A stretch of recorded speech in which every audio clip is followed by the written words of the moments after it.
Assalomu alaykum hurmatli obunachilar.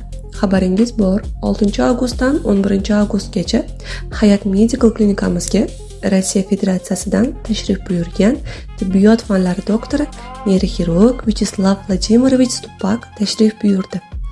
Tashrif davomida 200 dan ortiq bemorlarni qabul qilib, o'zining 55 yillik tajribasidan kelib chiqib, o'z tibbiy maslahatlarini berdi. Qabulga nafaqat viloyatlardan, balki qo'shni respublikalardan ham bemorlar tashrif buyurdi. Что хочу отметить, что уровень диагностики и организация приема больных находится на современном уровне. Это мне нравится. Нравится то, что с больными очень много разговаривают, объясняют. И я думаю, мое пребывание хоть как-то поможет больным, поможет нейрохирургам. Vyacheslav Stupakning iqtidorli shogirdlaridan biri Jalolov Jahongir bilan 4 ta murakkab miya jarrohligi amaliyotini amalga oshirdi.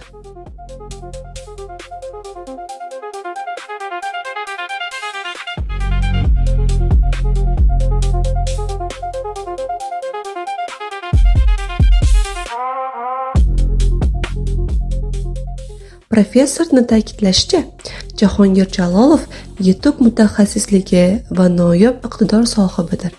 Своим любимым ученикам.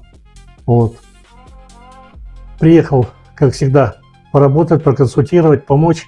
Не только консультации провести, но, если надо, прооперировать больных, помочь им улучшить их качество жизни. Ну вот, если говорить коротко, то это выглядит таким образом. Kelajakda ustoz shogird an'analarni davom ettirishni alohida ta'kidlab, Jalolovga ulkan zafarlar, kelgusida ko'plab bemorlar dardiga davo hamda yetakchi mutaxassis bo'lishiga ishonchni ta'kidlab, so'zini yakunladi.